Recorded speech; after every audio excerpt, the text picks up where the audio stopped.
All right, we're going to go ahead and get started. We'll begin with Superintendent Tom Horne.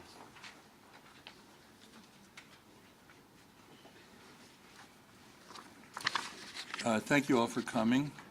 I have with me Adam Brooks, a parent of a Desert Mountain student, Deb Rochford, who alerted us to this issue. They'll both speak briefly after I do, and then we'll take questions. And Karen Werner is with us, who serves on the Scottsdale School Board. She's not planning to speak, but she's here to show her support.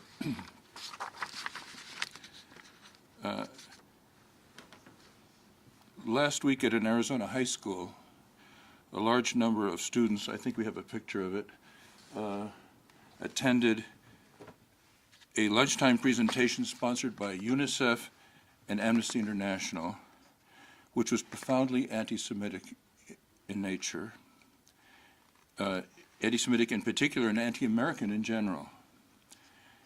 Jewish students reported feeling unsafe because of the anti-Semitism among other students generated by these presentations. It's not my purpose to criticize the school, but to alert other schools. And yesterday I sent an email to all the superintendents that they should avoid UNICEF and Amnesty International in their schools. I have no power to require it, but that's the advice I'm giving them. This morning I got an email from someone who said the third grade student in Paradise Valley was insulted by another student for being Jewish. Sort of thing that never happened before. Those of you who know me know that my style is to talk about issues not about myself, but my executive team is insisting that I tell you about my personal interest in this. And during the 1930s, my parents were Polish Jewish people living in Warsaw. My father didn't have a college education, very few people did at the time, but he loved to read history, and that made him a good interpreter of current events. And so he predicted that the Nazis would invade Poland. He predicted they would invade in September 38. They actually invaded in September 39, so he got the month right, but he was off by a year. But he knew they would invade in September because generally invasions occur after the harvest is in. He went around telling everybody they should leave, all the Jewish people, that they should leave, and no one wanted to listen to him. It's hard to leave your culture and your language and so on. Even my mother didn't want to leave. My older sister was already born in Poland, so she had a young daughter. But in those days, husbands had more influence over their wives than they do now, and he made her leave. They couldn't get into the United States legally, so they went to Canada, where I was born, and then they came to the United States when they could do so legally 13 years later, when I was 4 years old, and so I became a citizen as a result of my parents becoming citizens.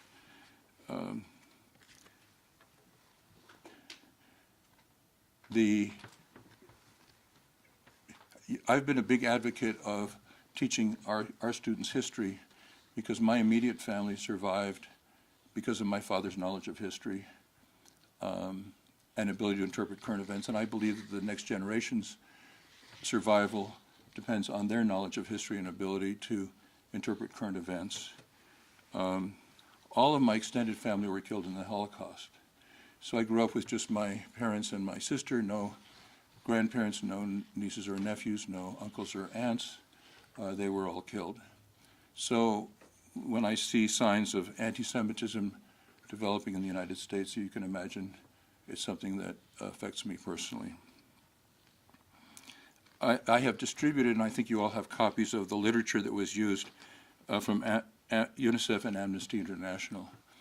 In my letter to the superintendents of the schools, I've enclosed that literature, and I've pointed out a few things from there. The rest they could see, and the rest you can see. I'll mention to you the ones that I brought to their attention. The first page of the Amnesty International document refers to apartheid, suggesting that Israel is an apartheid state. Actually, Arabs serve as members of the Knesset, the Israeli legislature, and as judges in Israel. No Arab country has shown that level of tolerance.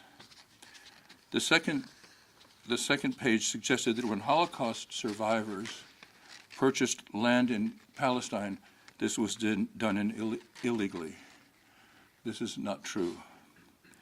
It also targets the United States, so we're the target also, as Americans, stating, with support from the USA, Israel took control of Palestine and subjected its people to unfair laws and human rights violations.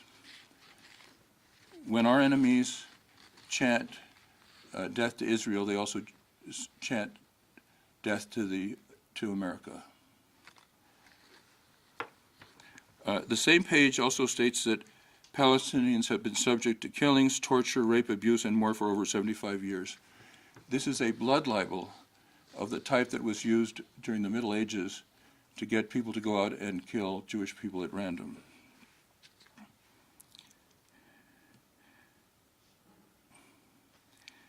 In none of this propaganda is there any reference to what happened on October 7th, not a single reference. All these kids attended a session with libels against Israel and Jewish people, not one word about October 7th. The fact that 1,400 innocent people, civilians, were murdered does not begin to describe the horror of what happened on October 7th. They went to house in neighborhoods, machine gunning whole families, killing fathers in front of their children, children in front of their fathers. And when they couldn't get into the room where people were hiding, they would set the house on fire so people would either burn to death or they would kill them as they came out. That was a Nazi technique that these people have adopted. The actions of Hamas are a repetition of what happened during World War II. Yet the materials that are presented by UNICEF and Amnesty International and used to propagandize our kids in the schools make no mention of it at all. So all the kids, impressionable kids, know are these libels against the Jewish people.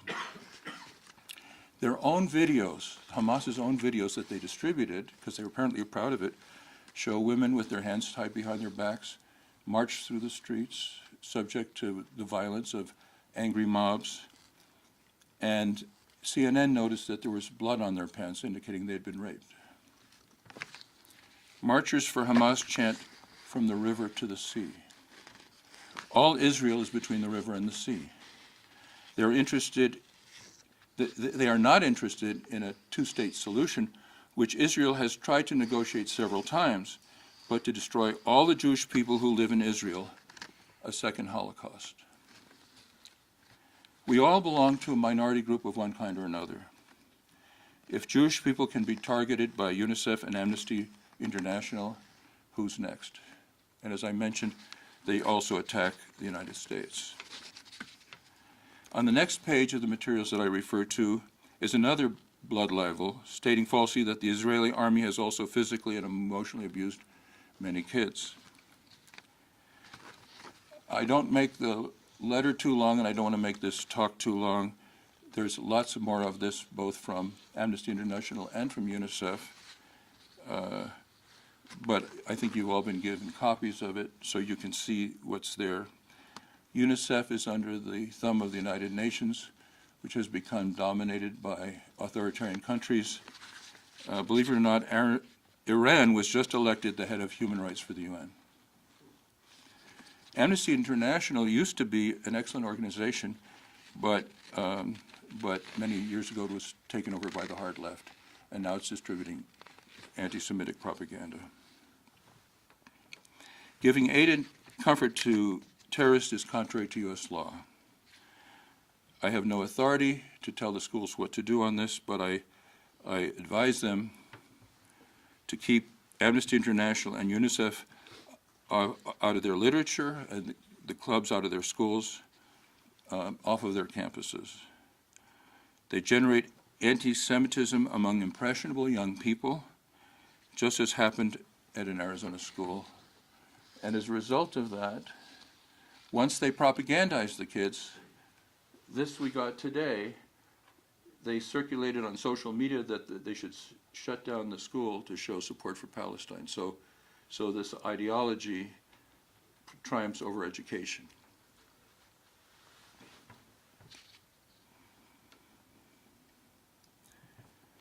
The Germans who did the Holocaust did not have any different DNA than we do. This can happen anywhere. And they started by propagandizing young people who became the most ardent Nazis because impressionable young minds had absorbed what they were said.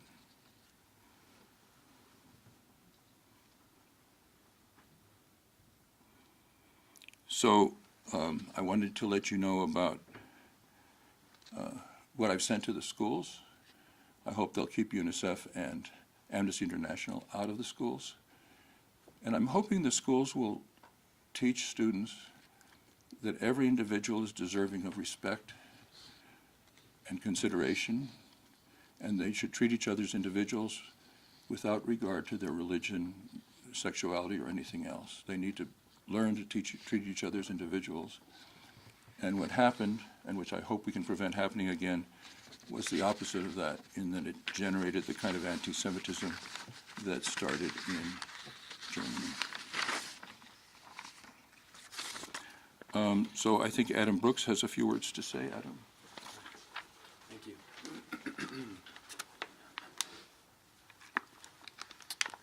Hi, good morning. Thank you for the opportunity to share a few words. When anti-Israel messages and outright lies are given a space on our school campuses, it allows terrorist groups to deflect attention from the heinous acts that they performed just over a month ago and perpetuates Jew hatred. We cannot confound the expression of safe spaces with enabling a space that fosters misinformation, hatred, and political agendas. When a parent sends their child to a public school, there's an assumption that adult supervision and direction will foster thoughtful debate and conversation, not an open forum to distribute propaganda, lies, and anti-Semitism. This is not about punishing a group of kids. This is not a witch hunt against the administration. It's most definitely not an attempt at limiting free speech. But there's a fine line between free speech and hate speech. And the acts that took place at Desert Mountain High School crossed that line and should never be allowed to happen on that or any other campus again. Thank you.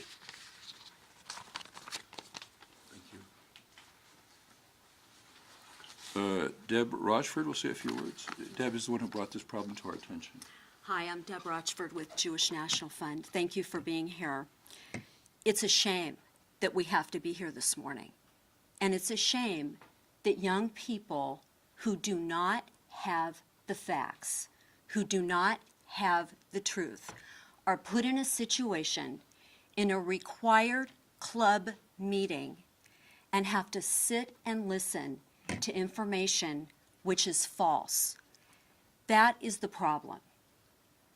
We as parents, and I'm a parent and I'm a grandparent, have to understand what is going on in our schools. We have to note what these clubs are, what information is being propagated and circulated, and we have to stop it.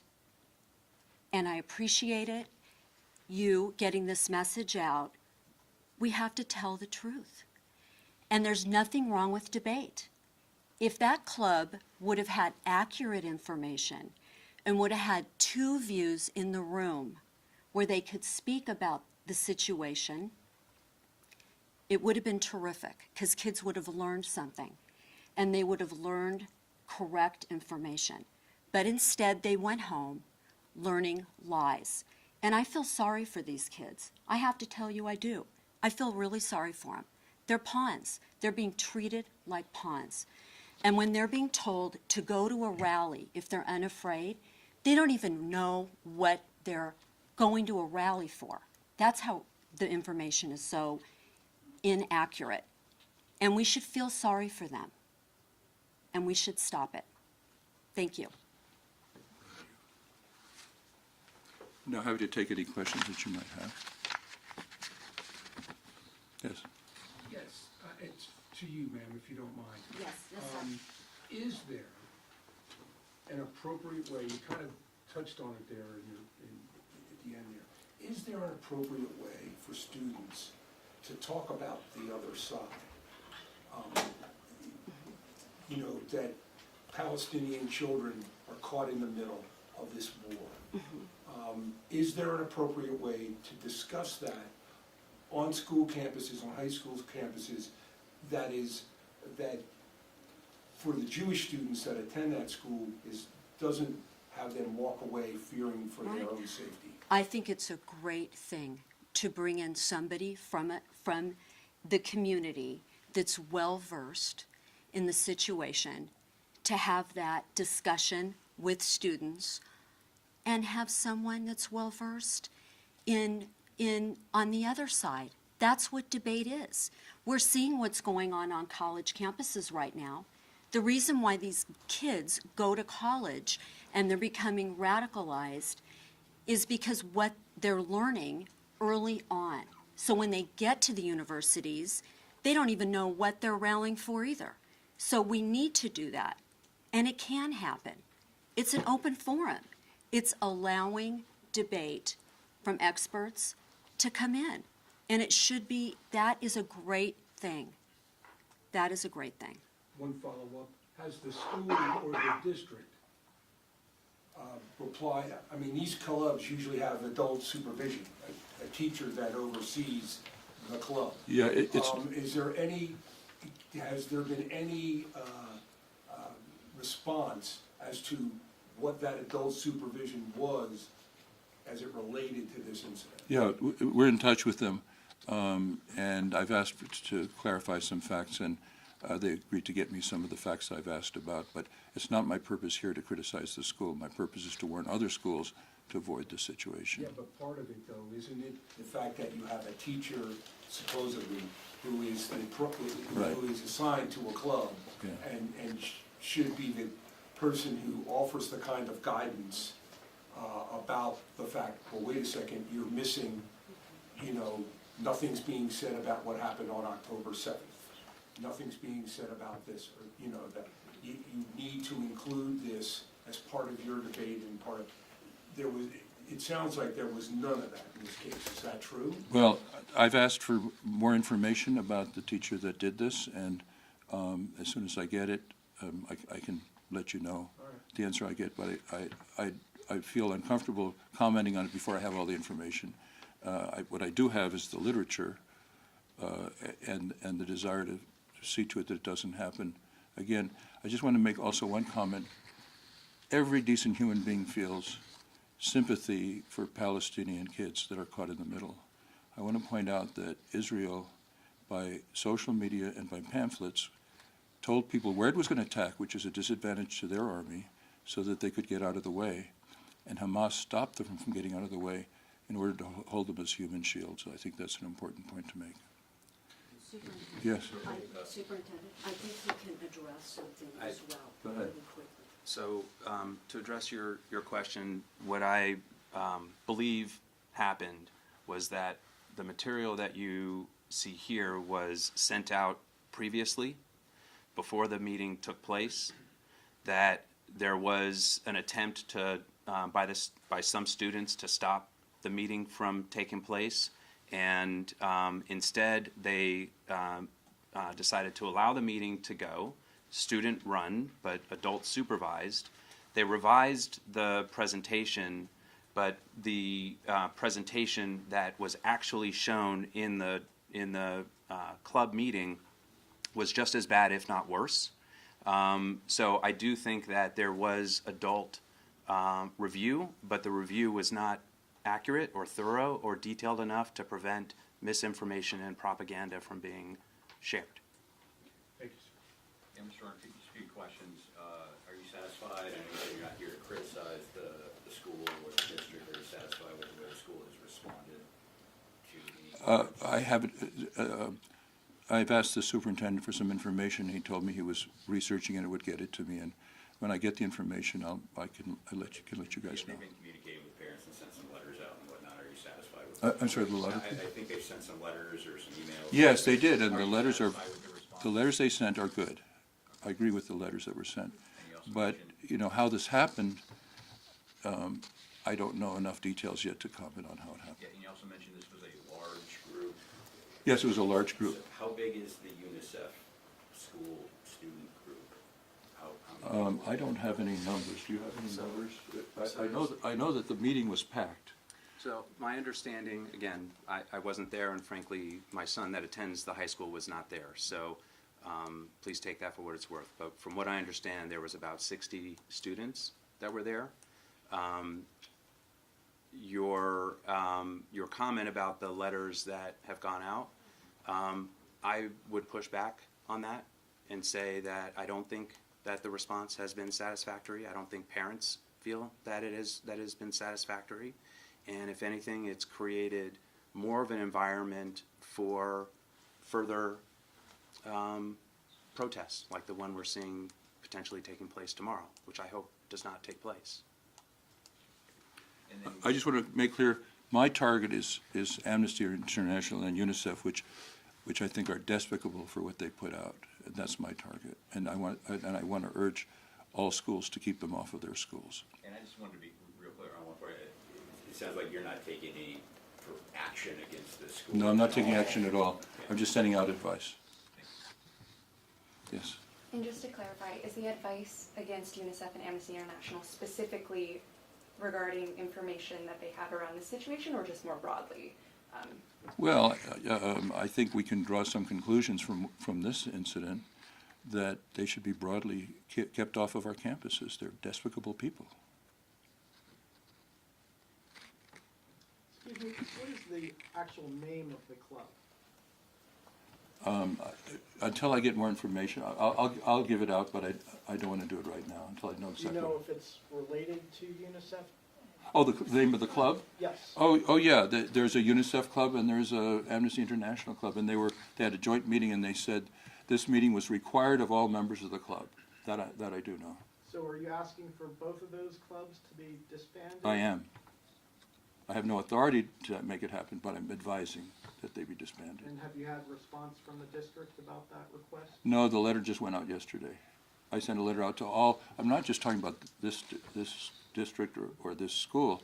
The letter went to every superintendent of schools in the state. Yeah, and you haven't heard back from any? No, I haven't heard superintendents back yet. It just went out yesterday. Gotcha. Yes. Yeah, so my question, I believe your name was Adam, correct? Correct. Yeah, so as a parent at this school, I know Superintendent Horne just mentioned he would like to see the clubs disbanded despite there being no authority on the state level for that. As a parent, what specifically would you like to see done in terms of next steps for this? That's a really good question. This is a really complex issue, and I recognize that. I believe that there needs to be some accountability for the teacher advisor for not reviewing the material that's being disseminated. I think, frankly, there probably should be some accountability for the principal for, again, fostering this kind of environment on our school campuses. And I think that if there's a protest that happens like this on school campus tomorrow, I think the students should be reprimanded in some way. Again, this is not about punishing kids. This is not about, I don't think any of the parents are after a witch hunt here for anybody's head to roll or anything along those lines, but I do think there should be some consequences. But how do you define accountability in terms of teacher advisors and the principal? Again, this is not my area of expertise, and I would leave it up to people that have the authority and direction and expertise to answer those kinds of questions. I would just leave it more broadly to say there probably needs to be some accountability. I just want to make clear, we don't yet know whether the principal's at fault, so I don't want to see this as a event to criticize the principal. Once we know, we might, but at this point, we don't know that. But I have communicated with the people in authority who can put a stop to this kind of thing, and now the ball's in their court to do that. Anybody else? If not, thank you all for coming.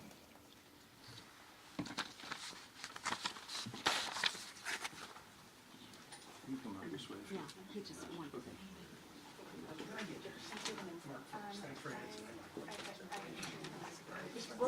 Tom, stand up.